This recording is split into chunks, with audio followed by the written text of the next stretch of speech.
Bapak Guru, serta staf TU dan teman-teman yang telah menyempatkan waktunya untuk berhadir pada kesempatan kali ini. Ada pepatah mengatakan tak kenal maka tak sayang, tetapi pepatah sekarang mengatakan tak kenal maka kita kenalan.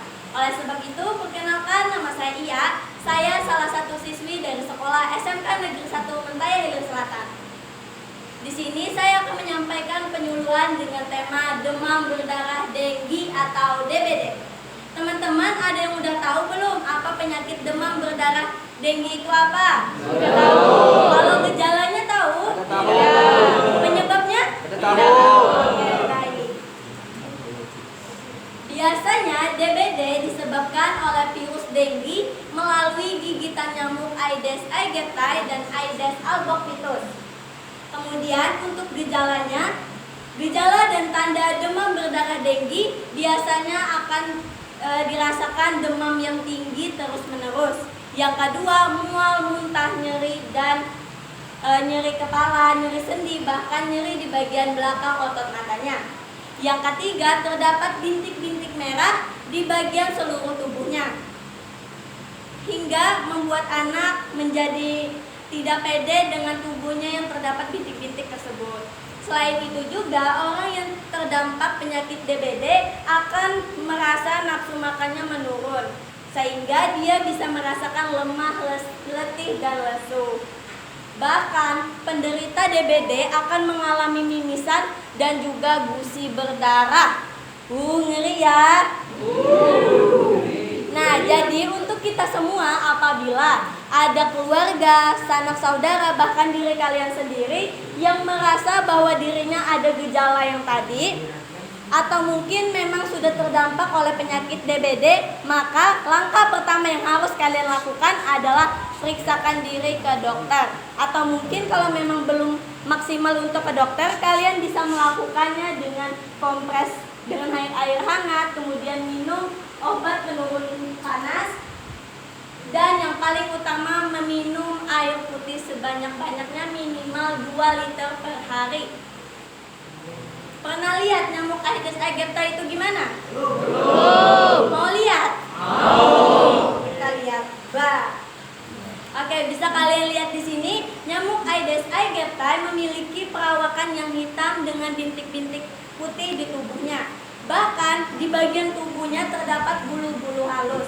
Biasanya nyamuk ini juga suka hidup di bagian tempat yang lembab dan gelap. Nah, buat teman-teman semua yang suka main, suka kerja, bahkan suka nongkrong, usahain jangan suka di tempat-tempat yang seperti itu, supaya kita bisa terhindar dari yang namanya penyakit DBD atau penyakit demam berdarah denggi. Penyakit apa tadi?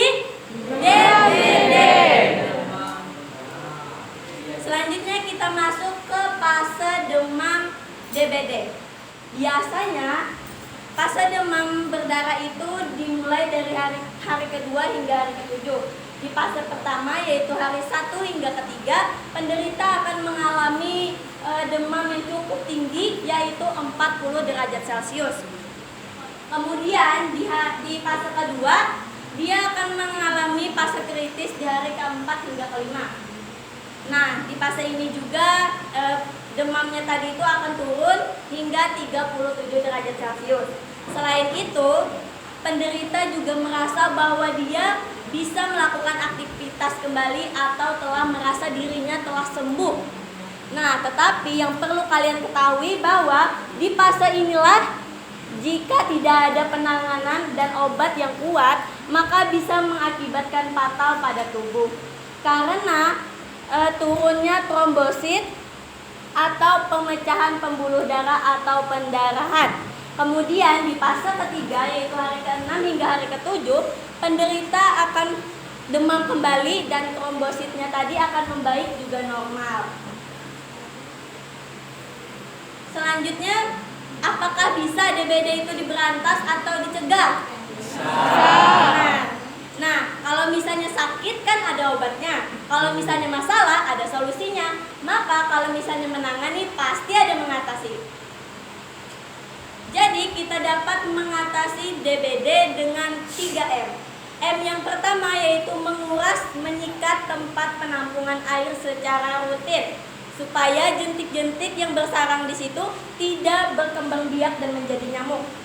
Kemudian M yang kedua adalah menutup rapat semua tempat penyimpanan air supaya nyamuk-nyamuk yang kecil itu tidak masuk dan berkembang biak menjadi nyamuk. Setelah itu yang M yang ketiga adalah memanfaatkan, mendaur ulang, mengubur barang-barang yang berpotensi menjadi tempat sarangnya nyamuk Aedes aegypti yang mengandung virus dengue kepada manusia. Selain itu, kita juga dapat memelihara ikan pemakan jentik-jentik nyamuk. Salah satu ikannya adalah ikan cupang. Tahu ikan cupang? Tahu.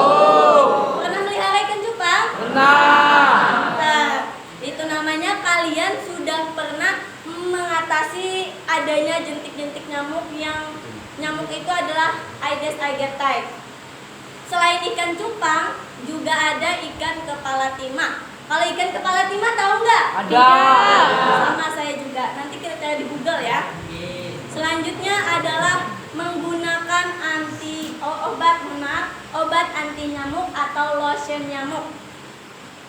Kayak autan misalnya atau obat nyamuk sebelum tidur. Tapi usahakan kalau mau tidur itu pakai kelambu ya. Selanjutnya gotong royong membersihkan lingkungan supaya lingkungan kita bersih dan tidak ada tempat yang kotor supaya nyamuk-nyamuk tidak berkembang biak di tempat tersebut. Kemudian kita dapat memberikan larvasida pada penampungan air yang susah dibersihkan, misalnya di gorong-gorong atau mungkin di tempat-tempat yang sulit kita jangkau untuk membersihkannya. Selanjutnya menanam tanaman pengusir nyamuk seperti daun serai, daun mint, daun kemangi. Tahu? Tahu. Mudah kan carinya? Mudah. Ya, oke.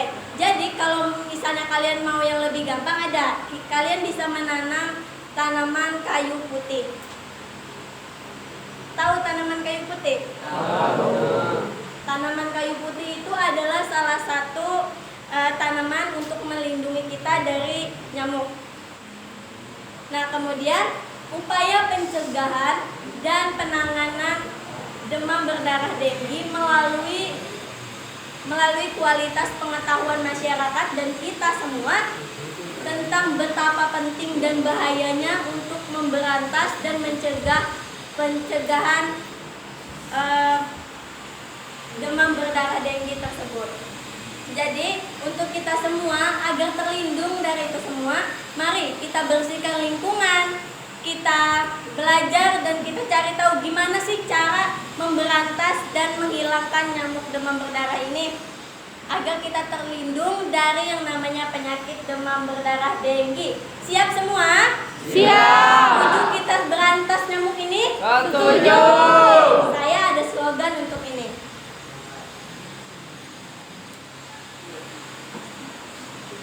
Kalau misalnya tahu ikutin ya. Oke.